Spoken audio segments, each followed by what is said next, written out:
बिस्मिल्लाहिर्रहमानिर्रहीम। Dear students, अस्सलाम वालेकुम। आज का हमारा ये जो लेक्चर है ये क्लास 10th ग्रीन के हवाले से यूनिट नंबर 6 है, बेसिक स्टैटिस्टिक्स। बेसिक स्टैटिस्टिक्स ये यूनिट नंबर 6 है। इसमें सबसे पहले हम पढ़ेंगे कि फ्रीक्वेंसी टेबल को किस तरीके से हम कंस्ट्रक्ट करते हैं, फ्रीक्वेंसी डिस्ट्रीब्यूशन क्या होती है, उस हवाले से फ्रीक्वेंसी डिस्ट्रीब्यूशन का टेबल किस तरीके से बनता है इसमें आज हम पढ़ेंगे।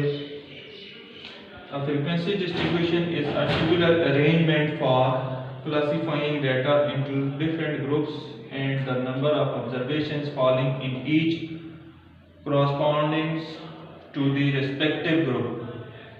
ठीक है, इसके अंदर हम फ्रीक्वेंसी डिस्ट्रीब्यूशन में एक ऐसा टेबुलर अरेंजमेंट करते हैं कि जिसमें मुख्तलिफ ग्रुप्स बनाए जाते हैं और उसमें ऑब्जर्वेशंस और उसके आगे उनकी तादाद को लिखा जाता है। हर ग्रुप के सामने जितनी उसकी तादाद होती है उसको लिखा जाता है और जो डाटा इस तरीके से रिप्रेजेंट किया जाता है, data represented in the form of frequency distribution is called group data.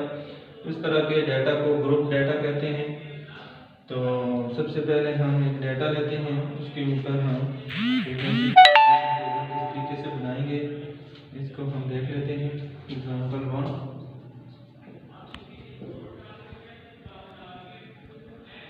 5 coins are tossed 20 times.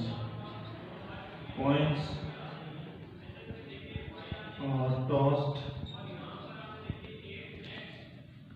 20 times. ठीक है, and the number of heads recorded at each toss are given below: 3,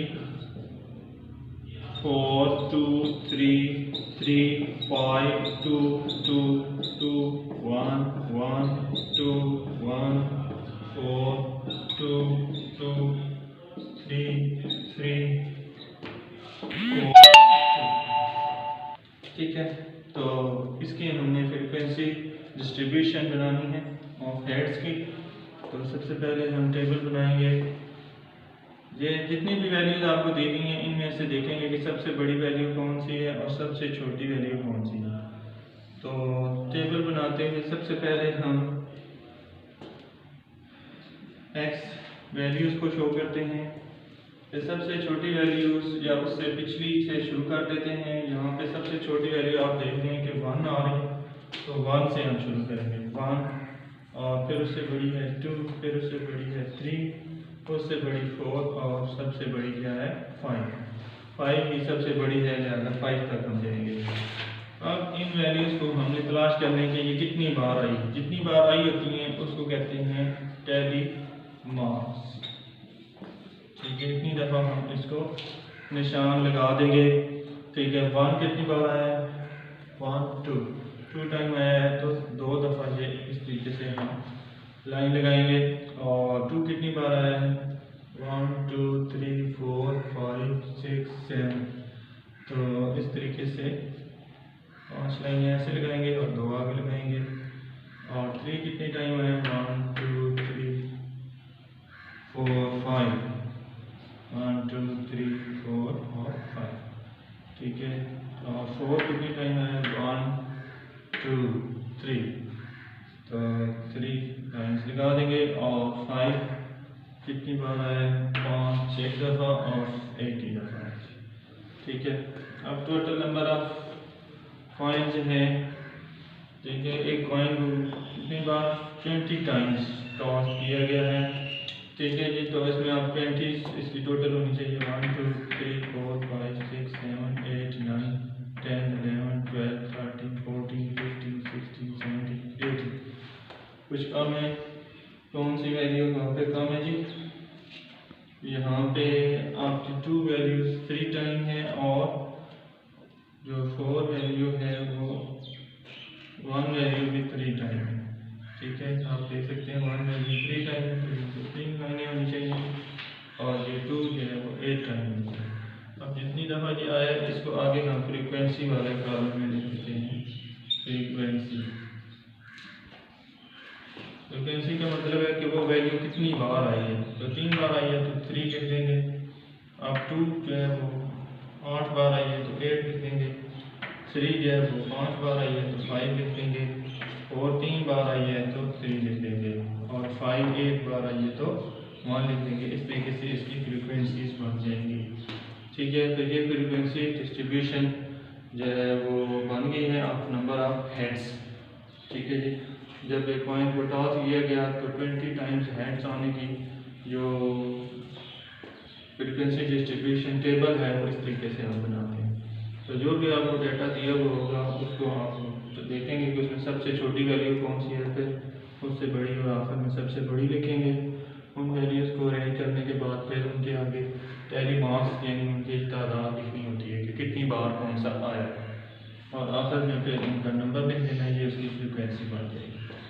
इसके बाद आगे आता है कि ग्रुप डाटा की definition, the data present in the form of frequency distribution.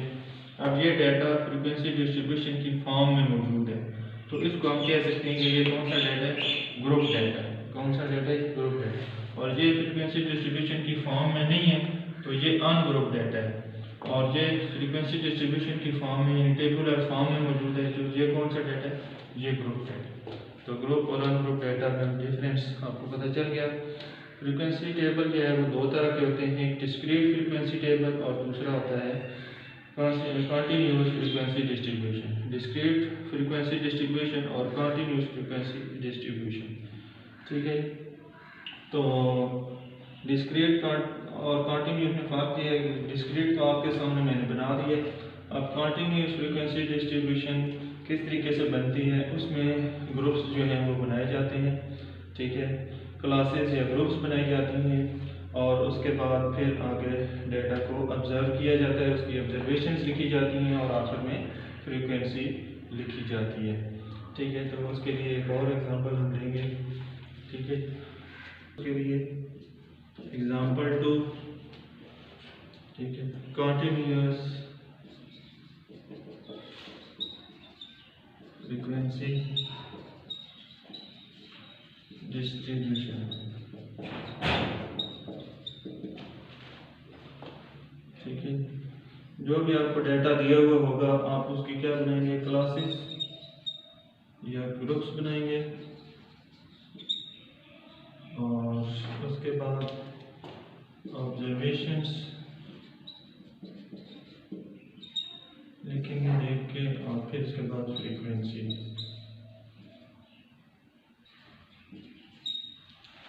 ठीक है, ऑब्जर्वेशंस की जगह पे टैली मार्क्स भी दोबारा, जैसे पिछले क्वेश्चन में आपने कहा था कि टैली मार्क्स हम लिख लेते हैं, तो टैली मार्क्स का मतलब है कि हम इतनी लाइनें लगा देंगे। तो आपके पास सबसे पहले डाटा होना चाहिए। डाटा हम अपने पास से कोई एग्जांपल लिख लेते हैं, मसलन 30, 35, 40, 42, 42, 43, 45, 47, 48 और 50। ठीक है, ये आपके पास डाटा है, ये बच्चों के मार्क्स हैं। आउट ऑफ 50 बच्चों ने मार्क्स लिए हैं, तो ये कितने बच्चे हैं, ये 3, 6 और 9 और 10 बच्चे हैं जिनके ये टेस्ट में नंबर हैं। तो इन दो हमें आप ग्रुप की फॉर्म में लिखना है। तो इसमें भी इसी तरीके से हम देखेंगे कि सबसे बड़ी वैल्यू और सबसे छोटी वैल्यू कौन सी है। तो आप देख लेंगे सबसे छोटी वैल्यू इसमें 30 है और सबसे बड़ी वैल्यू 50 है। तो कंटिन्यूस फ्रीक्वेंसी डिस्ट्रीब्यूशन बनाते हुए सबसे पहले बड़ी वैल्यू और छोटी वैल्यू का डिफरेंस निकालते हैं। वो बड़ी वैल्यू को हम XM कहते हैं। ठीक है, 50 मैक्सिमम वैल्यू, और छोटी वैल्यू X0 जिसका ये 30 है। ठीक है, तो रेंज आपके पास आ जाएगी XM माइनस X0, 50 माइनस 30, 20। तो जब आप रेंज निकालेंगे, पहले स्टेप में आप रेंज निकालेंगे, और फिर रेंज निकालने के बाद उसके बाद आपने क्या करना है कि जितनी आपने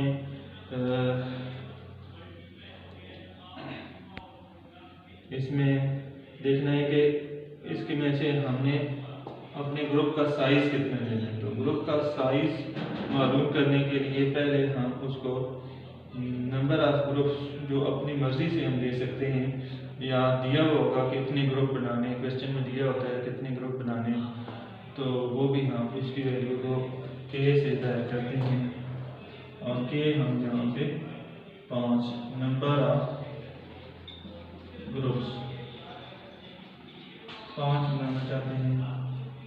ठीक है, तो साइज कितना आएगा, साइज h की वैल्यू जो है वो r/k करने से आएगा 20/4 आएगा। तो आपके पास साइज अब 4 होगा। ठीक है, 4 किस तरीके से आप लिखेंगे, 32, 33, 34 to 30,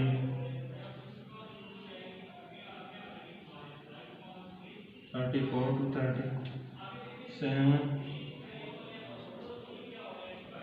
और 38 to 41, 42 to 45 और 46 to 50। ठीक है, इस तरीके से फिर आप टैली निशान आप बनाएंगे कि 30 से 33 कितने जो हैं वो बचे हैं जिन्होंने नंबर लिए हैं, तो 30 से 33 तक तो एक ही है।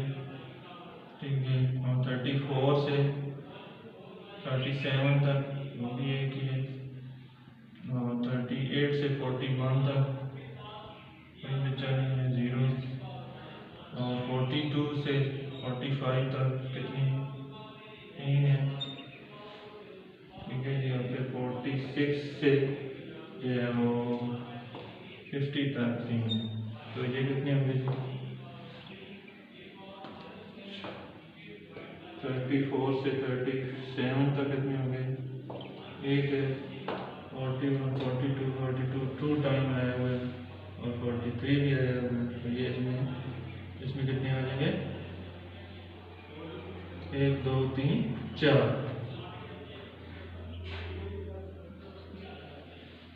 और 47, 48 और 50 इसमें आ जाएंगे।